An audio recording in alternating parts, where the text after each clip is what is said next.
There's something incredibly satisfying in following a career from the very beginning, seeing their fresh-faced enthusiasm grow into assured professionalism as their skills and profile grow. It's a different kind of fandom, one layered with an almost parental level of pride. Seeing them on smaller stages earlier in the day, supporting larger acts, eventually buying tickets with their names on them, in smaller venues at first but growing steadily. You feel part of it, you feel involved, you feel like their achievements are in some small way your own.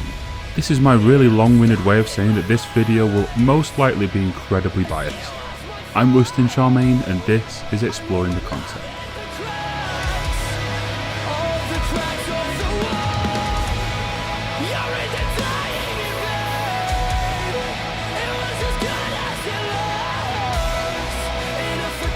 I first stumbled across Holding Absence when preparing to attend the 2018 iteration of 2000 Trees, a small rock metal festival here in the UK. There were bands on the bill that I was looking forward to seeing, but I wanted to find some more. Trees, to their immense benefit, did profiles on each of their participant bands, complete with an example of their work on their official website. One evening I sat perusing these pages, and I came across a band that would quickly become one of my all-time favourites. At the time, the young Welsh outfit only had 4 tracks to their name. Each of these tracks felt experimental, like they were searching for their sound as all young bands should. The production was decent but not great, which was to be expected, but the musicianship and writing prowess was there. There were shades of shoegazing, an edge of Architects, a mixture of aggressive bite and quiet calm. Excellent early signs across the board, but it was their 3rd track, Penance, the one you're listening to now, that let me know that I was discovering something special. The writing in this track, the verbiage, the meaning.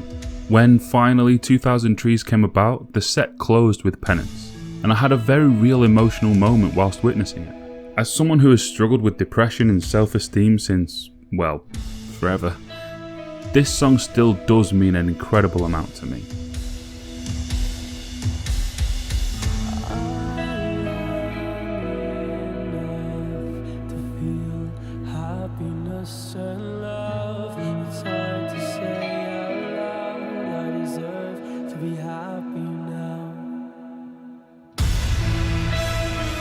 From here, it was game over. Favourite band, top tier.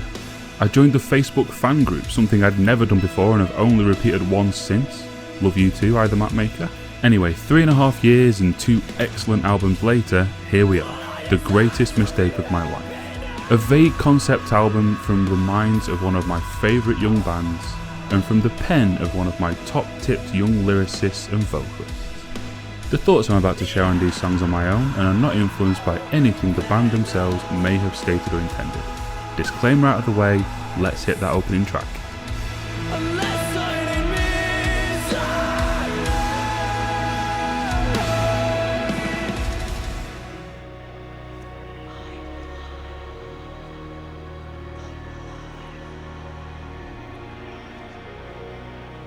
We're welcomed by a soft piano, the keys tickling with the backing of a growingly disconcerting orchestral sound that I can't quite place. A whisper in our ear tells us that we're alive. We're about to get going for real.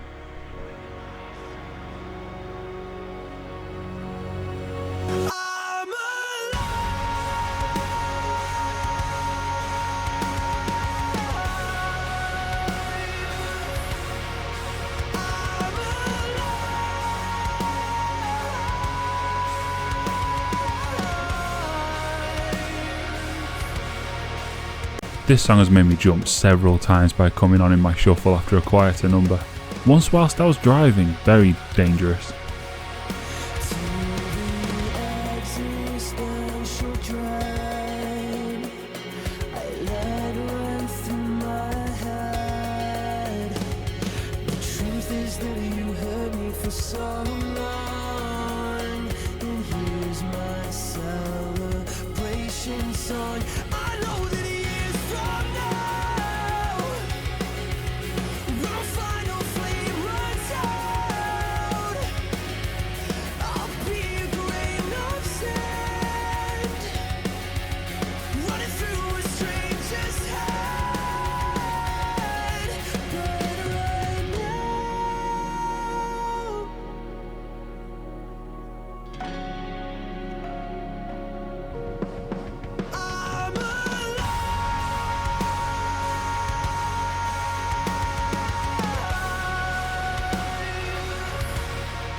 We begin on a note of hope.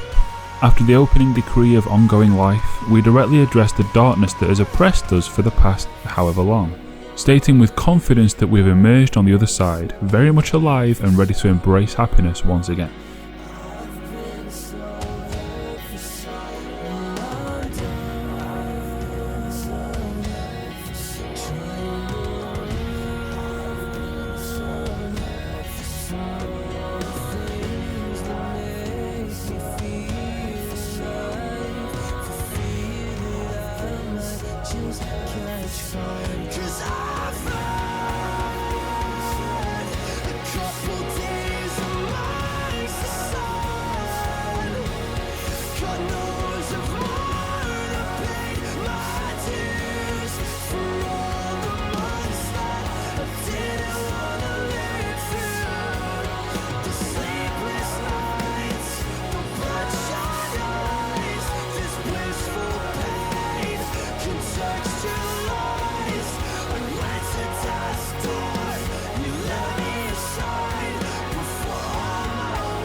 Ladies and gentlemen, Lucas Woodland.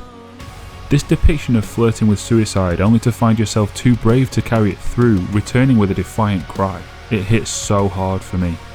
Resonating on a level that is reserved only for those passages that truly reflect a path that I myself have travelled. Breathtaking. An incredible way to open any album.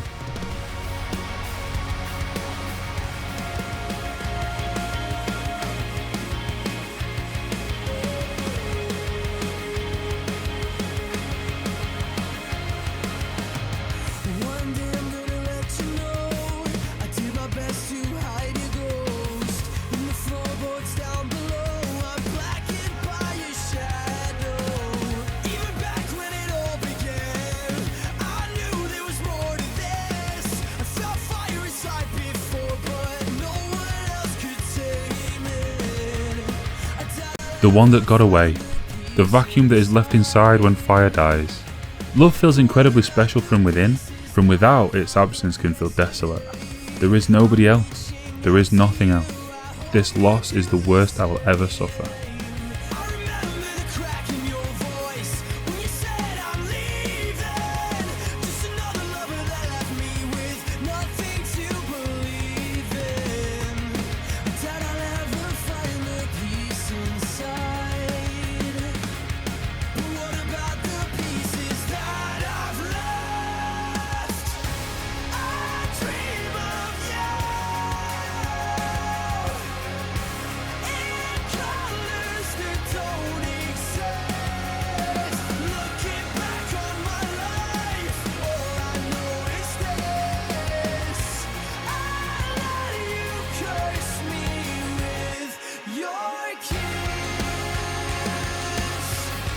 These boys can write a hook, let me tell you.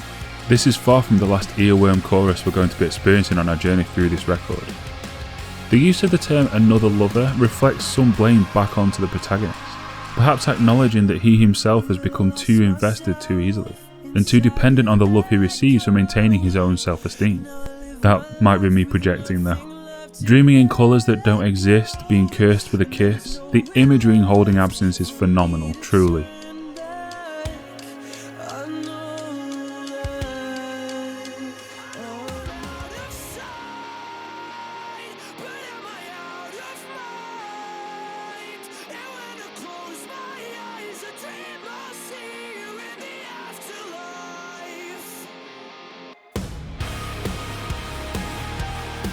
The second single to be released in service of teasing the new record, Afterlife begins with a brief rendition of its own catchy chorus, setting the scene for another longing of a perhaps forgotten love.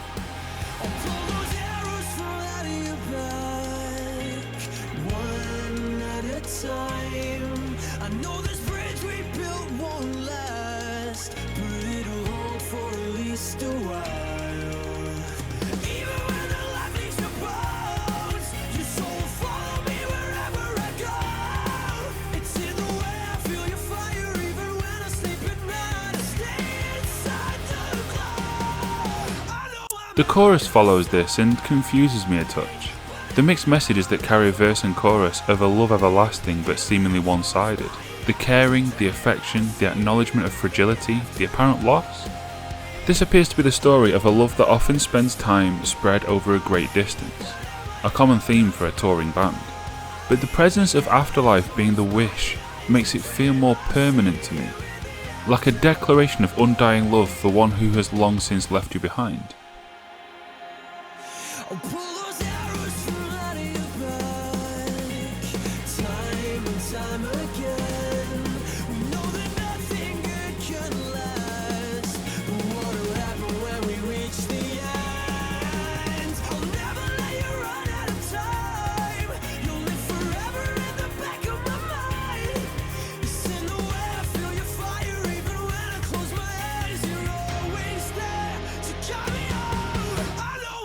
Okay, I think I'm getting there. The love is still ongoing, still reciprocated, but the protagonist has been burned before, see the previous track, and so is paranoid about its inevitable end and what will happen then.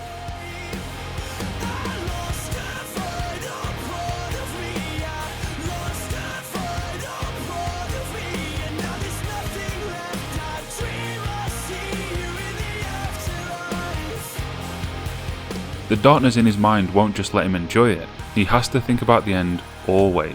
These lyrics dart around all over the place, reflecting the unease and instability in the relationship. Or maybe it's a track about Zelda that I've read too much into.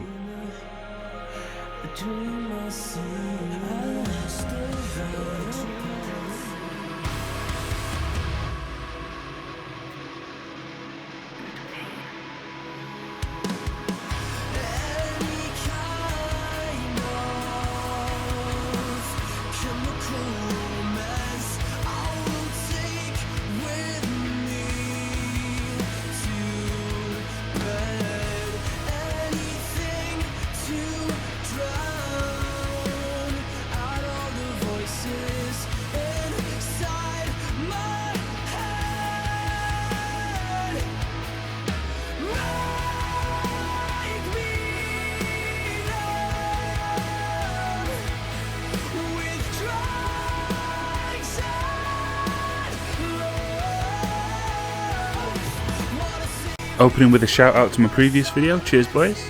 Sorry there's been such a huge gap between this episode and the last, by the way. I got a new job and life got crazy busy and tiring. I'm back at it now though, and production will hopefully pick back up. The opening soliloquy introduces a manic night of desperation, flailing in a failing love. Continuing from the previous song, this first verse settles into that mood, begging for anything chemical, be it dopamine or otherwise, to settle the darkness in the protagonist's mind.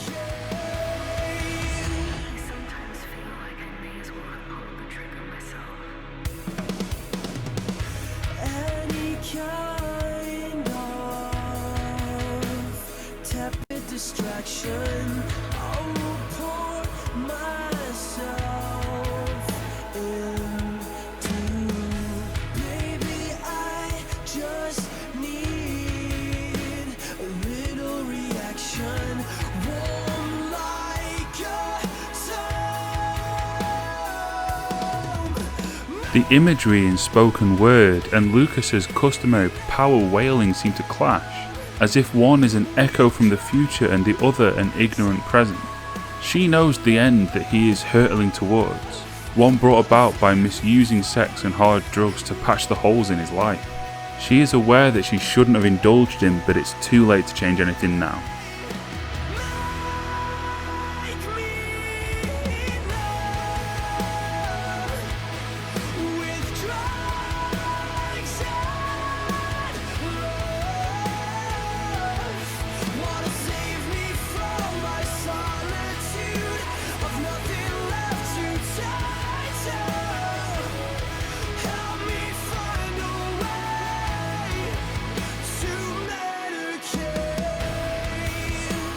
Have I mentioned yet how these boys can really write a hook? Remember that for the next track, the final single released prior to the album and, in my opinion, the best song on it. Nobody can understand what he was like. I wonder often if I'd have preferred that one night of screaming aloud, or the decades of being muffled. This final utterance confirms my suspicions about the meaning of this one. She speaks from the distant future, one bleak and devoid of warmth and love. She allowed herself to excuse his toxic behaviours, as they had once served as the driving force of personality that she had fallen in love with in the first place. This track is about her, not him. And I didn't notice that until I started writing this section of the video. This album has layers, guys, seriously, and it gets even better.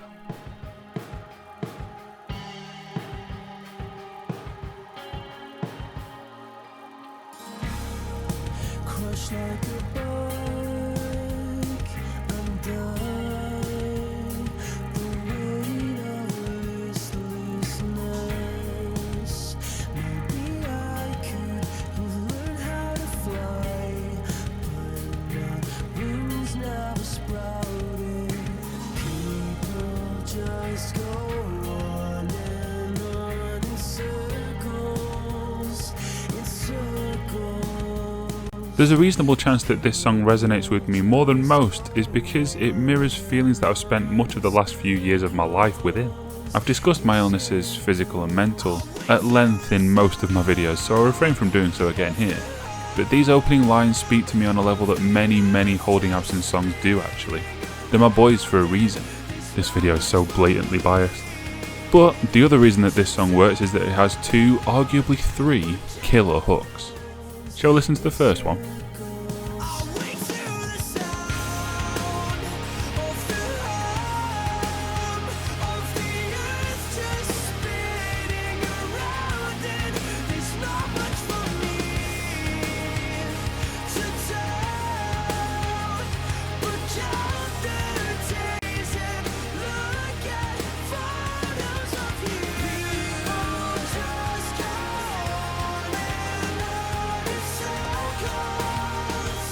It is admittedly rare for a hook to be so wordy. It doesn't feel like a chorus, more of a bridge or even another verse, with the repeated mantra of the song's title and message coming at the end. These words, so beautifully presented, analyse the existential dread of feeling the temporary nature of your existence, knowing that feeling lifeless in the loss of one small piece is preposterous and yet doing so anyway. There's a world out there, but it's empty without her. His attack on humanity, feeling that they waste away their precious time, is knowingly hypocritical as he does it himself.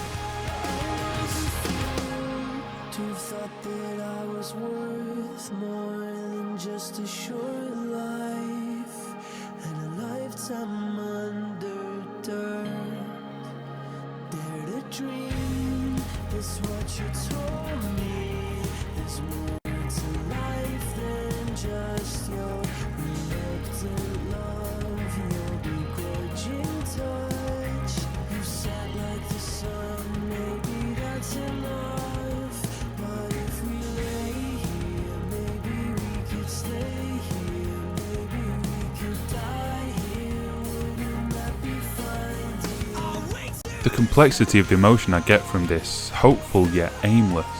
I don't particularly want this life, but am I worth anything better than it? You told me to aim higher, that I could be more, but what if you were wrong? You're gone, your love along with you, and what do I need of it now? Could I be more, or could I just salvage back what I once had and settle therein for the rest of my days? I love this song. Let's listen to all of those hooks together, culminating with the best one.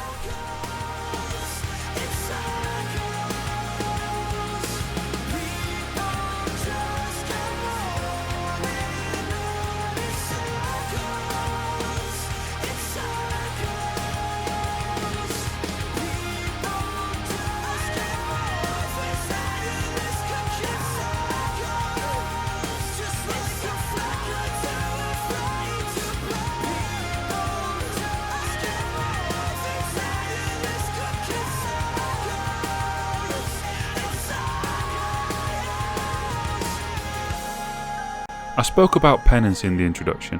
If I had time, I could speak about Will off the first album. This track and this closing lyric is another that has served to show me something in myself and make a change in my perceptions and attitudes. This new job and everything I'm going to do in the next few months are me breaking my cocoon. I will not die here.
I feel like I'm back reviewing The Last Architects record again, not just because this is the heaviest track on the record, but because we are once again attacking religion here on the Royston Charmaine YouTube channel.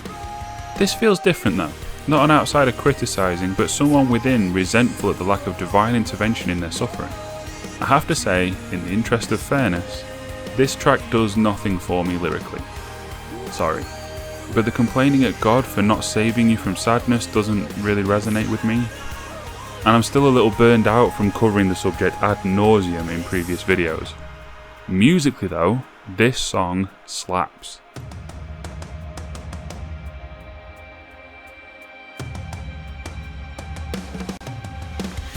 So, I'd like to take this opportunity to talk about Ashley Green. Holding Absence's drumming alongside their vocals have always been the standout. But on this album, Ash takes it up a notch. The drumming on this record is so fucking good. And I don't just mean from a technical standpoint, although it is excellently proficient, I mean from a songwriting standpoint. He drives tracks forward, skips them along, and cools them off with expert timing and precision. The placement and choices made with the drum fills is incredible. And if it were ever released, I would happily spin this album instrumental and just vibe with Ash for an hour.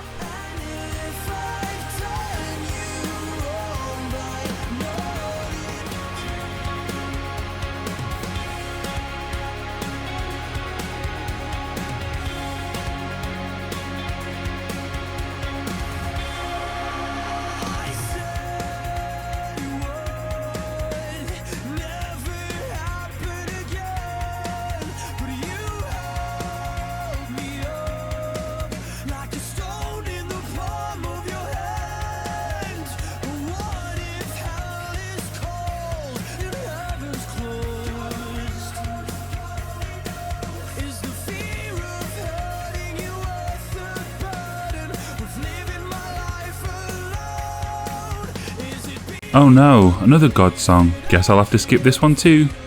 I'm joking. This one isn't about religion at all, rather a weighing up of positives and negatives for staying in a relationship that you're only somewhat happy in.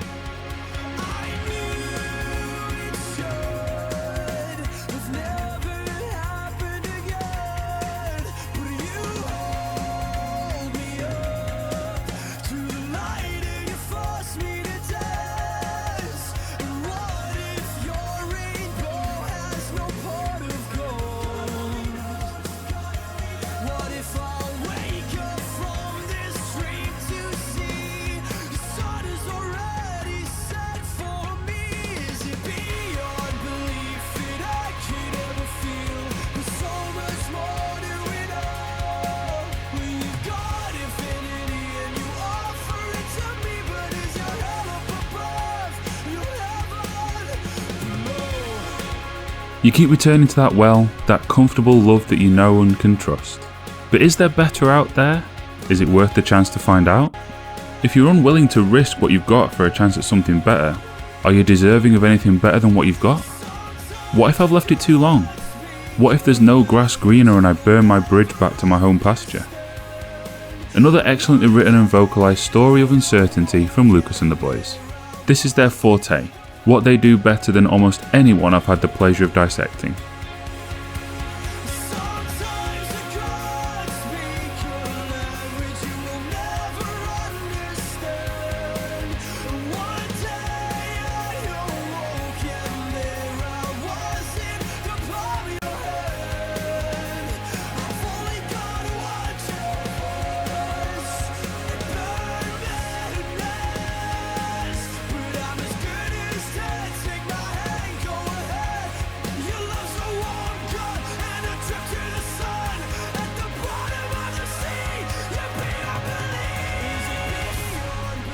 Or is this actually a track about agnostic confusion?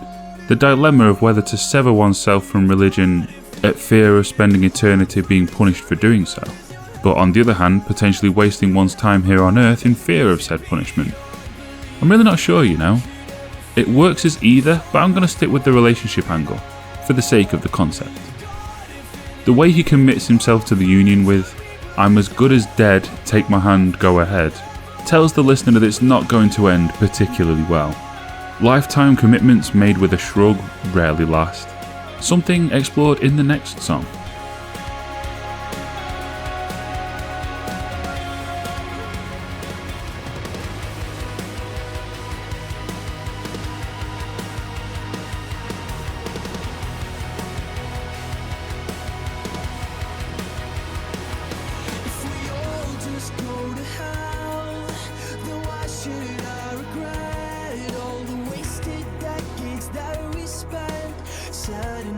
Silence. Nobody told me my deathbed would be harrowed by hindsight. The truth is you weren't right for me. The latter stages of this record really do appear to follow a narrative for this one mismatched couple. I can't see too much of a correlation in the opening tracks though, so it's just a nice run of lyrical continuity to divulge in. This track is the aftermath of the previously misguided union, looking back on the lifelong love that contained too much of the former and not enough of the latter. When you looked me in the eyes on that warm summer night, you might as well have buried me alive and saved me all the sorrow. If you'd have told me I'd be led and left out in the cold, I would have kept my soul and lived my life out on my own. The bitterness expressed here is brutal to witness.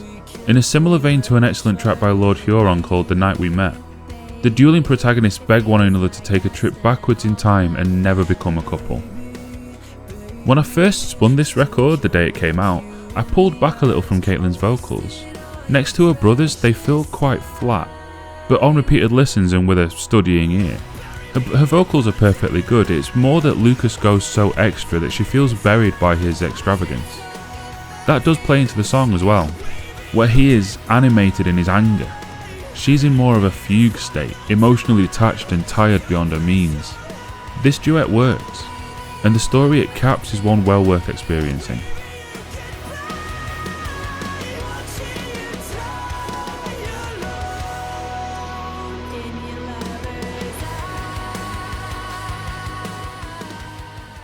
In the face of death, forgiveness is a small price. I remember the last time I laid my eyes upon him. I can still see him now. Phantoms is a spoken word / instrumental piece that ties together the previously explored narrative and leads into the final full-length song, Mourning Song. We begin with a celebration and we end with a funeral. Great bookends for the album despite there being tracks either side of them. Let's check out that final full-lengther. It was a different time.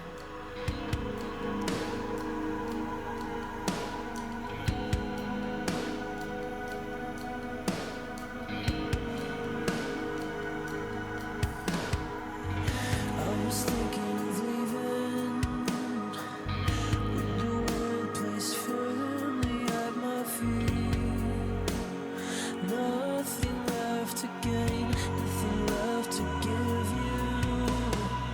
If I could simply stop breathing, maybe then the ache would go away. Sadness can sit in so deep, create an ache so guttural that it can feel never-ending, and permanent solutions become a temptation. I'm not sure why I expected anything otherwise from a song titled Mourning Song, but this is a tough to read experience of loss and despair.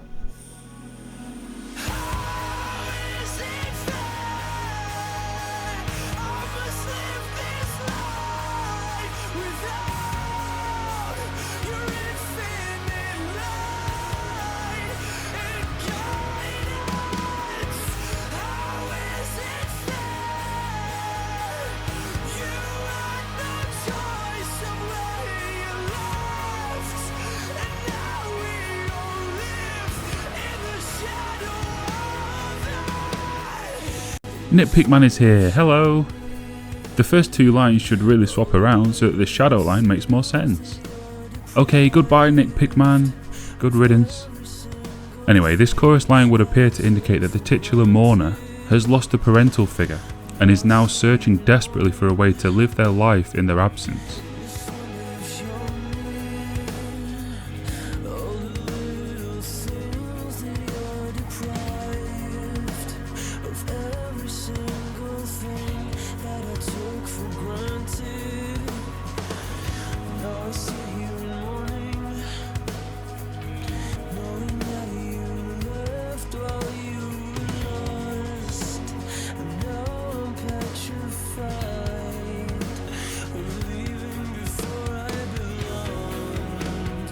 Experiencing the death of someone so close, somebody so essential a presence in your life, can cause a seeping existential dread to creep from the darker corners of your mind and cover you in darkness.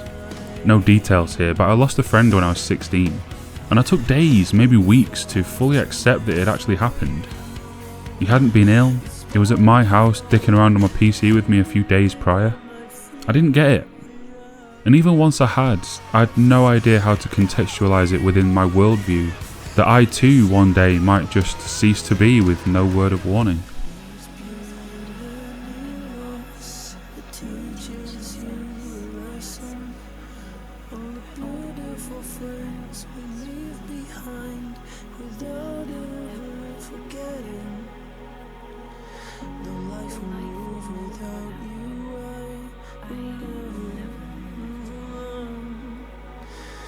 This is my last chance to sing too sweet.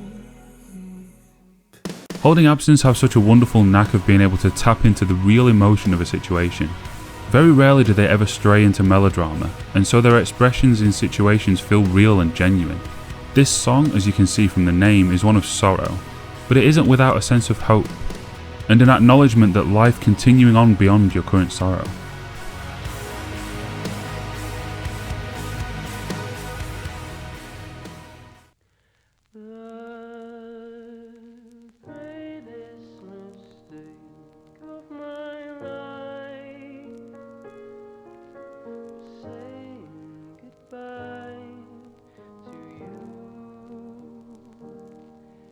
And so we end, as our protagonist for this somewhat pseudo kind of concept album approaches death, as implied by the lonely piano and 50s vinyl plug-in effect. We see him think back on his life and loves, and regret once more. If this entire album really is about one lover, my goodness, he went back and forth on her. Love you, don't, wanna marry you, kind of, sort of, actually no, hate you, really miss you now that you're dead. You were the greatest mistake of my life. In a good way. And isn't that realistic? We go back and forth over the course of long relationships, especially those that span a lifetime of ups and downs. One thing that didn't have ups and downs though was this record. I loved their first full-length release, and this has surpassed it in every facet.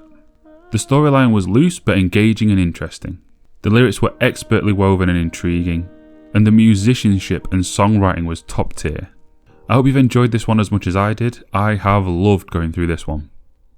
If you'd like to see more videos like this, there are plenty more on my channel. If you really enjoyed it, you can chuck me a few quid on Patreon, see the description. I've been Royston Charmaine, this has been Exploring the Concept, and until next time, peace and love.